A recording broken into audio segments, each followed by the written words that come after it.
Ibu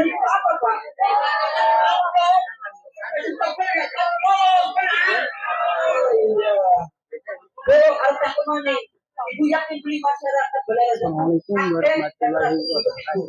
Jumpa lagi di aksi demo calon kasus yang ada di Indramayu. Calon keempat dari beberapa desa hari ini dialog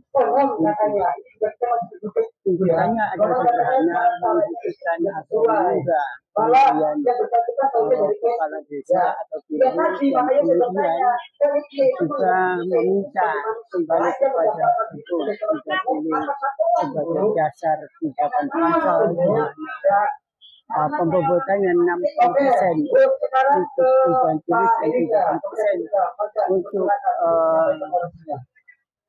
wawancara, tetapi ternyata ada prakteknya banyak pendidikan karena merubah kebijakannya 40 dan 60 untuk wawancara. Problemnya ada sebenarnya dua hal. Pertama, karena tidak mengikuti program dan juga tetapi yang paling substantif sebenarnya adalah karena baik pergub 23 dan cacat material kita kemudian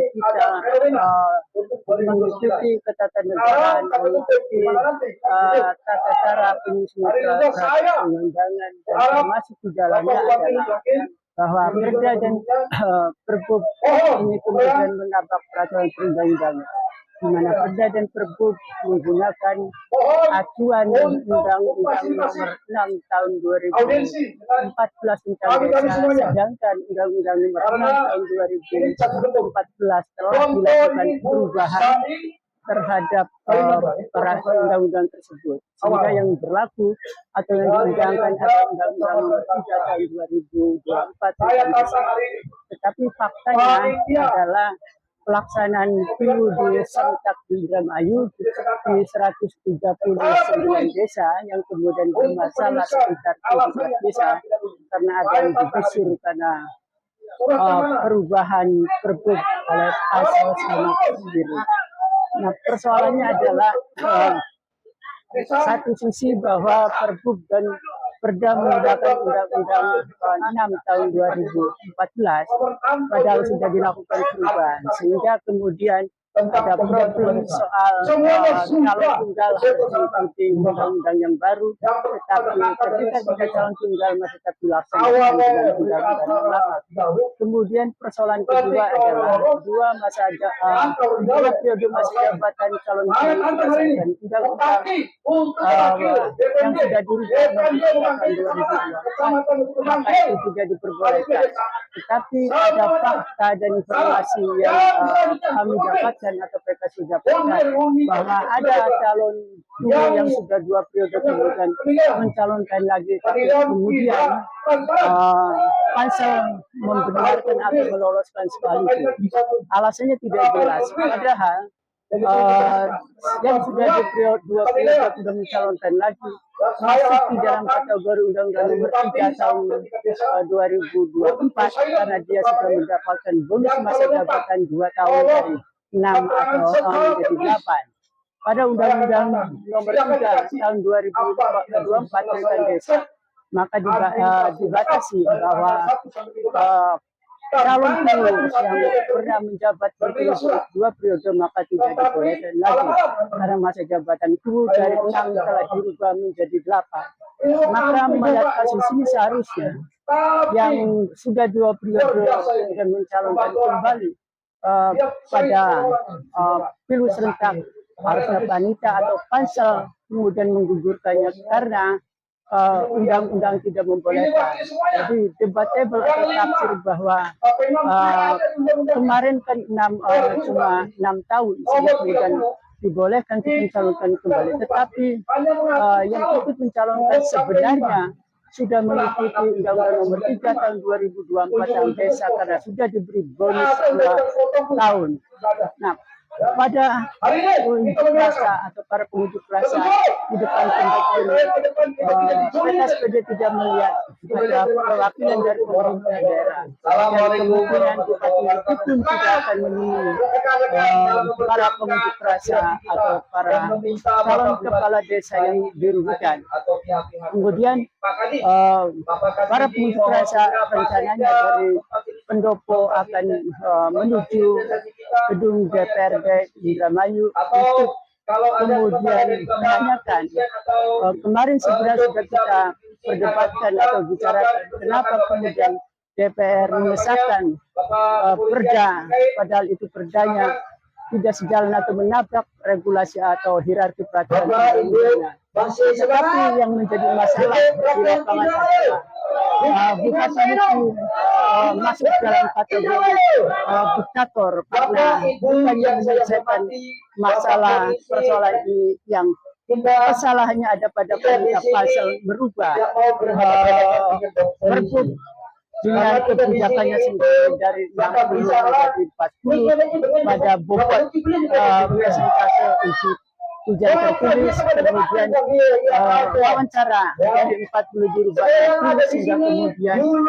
banyak yang tergusur sehingga tidak tergusur. Nah, problem itu tidak diselesaikan oleh bupati, bahkan kemudian ketua pasal mengatakan termasuk bupatinya mungkin sepakat atau diinstruksikan kepada pasal apabila kemudian ada keberatan maka silakan ajukan ke PT dan menggunakan mekanisme. Padahal kita tahu bahwa mekanisme gugatan di PT UN tidak segampang itu, bisa jadi keberatan dan sehingga kemudian tunggu hasil pilih serentak ini sudah dilantik. Padahal problemnya adalah tuntutan ini dikembalikan kepada Pergub, maka karena itu kebijakan yang salah oleh pansel tidak sesuai dengan Pergub. Kalau kemudian regulasinya seperti itu, tetapi yang substansial tadi yang kita katakan bahwa sebenarnya dan kerja soal ini telah cacat material dari saksi bahwasanya Anda adalah penentu keadilan. Adalah silakan kalau yang kami kemungkinan yang diktator sehingga kemudian mengedepankan kekuasaan. Siapa yang berani silakan mekanisme. Yang jelas Indramayu sudah diobok-obok dengan kepentingan. Dalam Indramayu sudah diobok-obok dengan kekuasaan. Jadi makanya itu Bapak Luki Hakim soal presiden kami bertemu dengan Anda. Bapak Luki Hakim sebagai Bupati Indramayu. Celakanya adalah bupati kami hanya meminta yang pertama tidak sesuai dengan janji saya hanya minta mana nilai pejabat itu harus melakukan kalau kita membayarnya maka bukan lagi pejabat tapi tidak. Nah inilah sebenarnya singkatan makanya retorika yang dipermainkan atau dimainkan bupati mengakibatkan kredibilitas pemerintahan kemudian yang paling pengaruh besar terhadap gugatan ini akan terus berlangsung meskipun kemudian tidak selesai. Jadi legitimasi serentak Indramayu kadarnya atau kalau kita kemudian mengacu pada tata peraturan perundang-undangan dan tata negara kita, maka ini menjadi persoalan tersendiri meskipun kekuasaan tetap akan melantik, tapi bagi kita bagi kaum akademisi baik kaum intelektual akan menjadi catatan sejarah yang penting. Sekali lagi tidak ada tanda-tanda bupati atau perwakilan dari kelompok dua atau untuk berdialog. Inilah problemnya. Problem ini tidak akan selesai untuk rasa bukan kemudian soal kalah dan menang, tetapi tuntutan mengatakan bahwa berapa buruknya tata kelola pemerintahan di Indramayu di masa pemerintahan saya maupun di masa sebelumnya.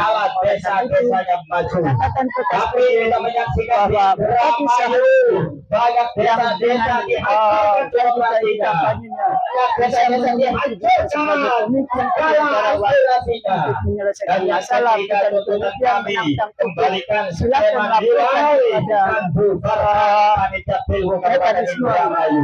peradilan dan dalam hal ini adalah KPUPN atau Mahkamah Agung. Terima kasih. Tidak boleh. Wassalamualaikum Dan sekali warahmatullahi lagi, wabarakatuh. untuk Universitas Wirausaha